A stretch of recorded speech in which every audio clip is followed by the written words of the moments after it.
এক সন্তানের টাকা দিয়ে বাড়ি করে সব সন্তানকে ভাগ করে দেওয়া জায়েজ হবে কিনা? খুবই গুরুত্বপূর্ণ প্রশ্ন। বর্তমানে প্রবাসী ভাই যারা আছেন, যারা বাহিরে অক্লান্ত পরিশ্রম করেন, যারা বাহিরে আছেন তারা বুঝেন কতটা কষ্ট করেন, কতটা পরিশ্রম করেন।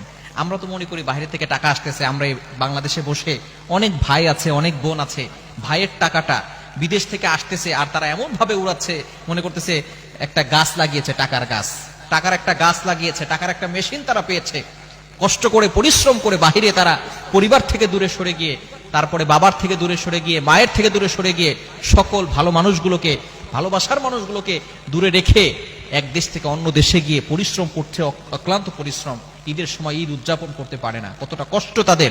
এই প্রবাসী ভাইয়েরা টাকা দেয়, এই টাকা পয়সা দিয়ে বাবা সম্পত্তি করে এরপরে যদি তার সন্তানকে, সকল সন্তানকে সব ভাগ করে দেয়, এটা কিন্তু ইসলাম সাপোর্ট করবে না। ইসলাম এটাকে জায়েজ করে না।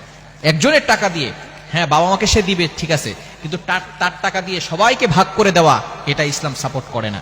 বর্তমানে অনেক পিতামাতা এমন আছে। কিছুদিন আগে আমাকে একজন ফোন দিয়ে বলছে, হুজুর আমি প্রবাসে থাকা অবস্থায় 5 বছর 6 বছর প্রবাসে থেকেছি, সেখান থেকে প্রায় 64 লক্ষ টাকা পাঠিয়েছি। 64 লক্ষ টাকা। মায়ের যে সময় যেটা লেগেছে সেই সময় সেটা দিয়েছি, বাবার যে সময় যেটা লেগেছে সেই সময় সেটা দিয়েছি, ভাইকে দিয়েছি, বোনকে দিয়েছি, সবাইকে দিয়েছি। আমার টাকা দিয়ে বাড়ি করা হয়েছে, সবকিছু ঠিকঠাক মতো হয়েছে।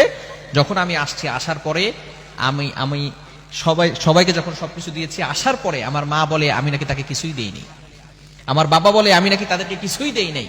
আমার টাকা পয়সা একটা টাকার কোনো হিসাব দিতে পারছে না, এবং এখন আমি বাইরে থেকে চলে আসছি, এখন আমার চলার মতো আমার কাছে কোনো টাকা পয়সা নাই।